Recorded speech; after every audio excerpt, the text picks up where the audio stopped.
তো অনেক দিন পর আমি আবার ইউটিউবে ভিডিও দিচ্ছি। দেখো, এখানে বিটকয়েনে আমার একটা লাইভ ট্রেড চলছে। তো এখানে আমি সিম্পল লজিক ইউজ করেছি একদম।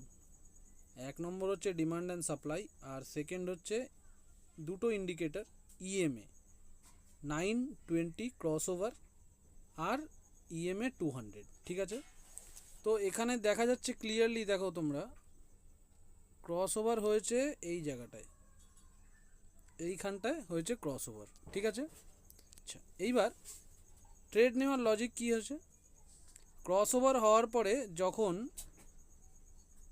গ্রিন ক্যান্ডেল, দেখো 20 ইএমের এখান থেকে যখন রিজেকশান নিচ্ছে, গ্রিন ক্যান্ডেল হয়েছে, তারপরে যখন রিজেকশান নিয়েছে তখন আমি ট্রেডটা প্ল্যান করেছি। ঠিক আছে, এইবার ট্রেড প্ল্যান করার সাথে সাথেই দেখো, যেহেতু এখানে ক্রস ওভার রয়েছে, এইদিকে কোনো ক্রস ওভার হয়নি আর 200 ইএমের নিচে আছে, তো ইমিডিয়েটলি আমি এখানে ট্রেড নিয়ে নিয়েছি আর এখন প্রফিট যাচ্ছে 0.40 ইউএসডি। ঠিক আছে, তো এখানে আমি আবার দেখছি, দেখো এখন এটা কোথায় চলে গেছে, দেখো তোমরা দেখতে পাচ্ছ, এই চলে গেছে কিন্তু ডিমান্ড জোনে। ঠিক আছে, আমি এখানে স্টপ লস লাগিয়ে দেব, এসএল লাগাবো আমি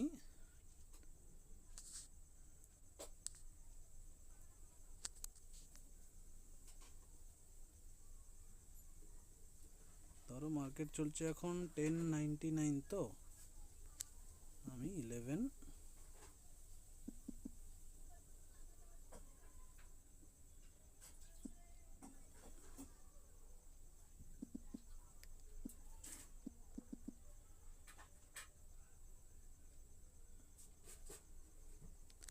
এখানে আমি স্টপ লস সেট করলাম। ঠিক আছে, আবার আমি চার্টে চলে যাব, এখানে আমার স্টপ লসটা দেখাবে, দেখো স্টপ লস এখানে আছে।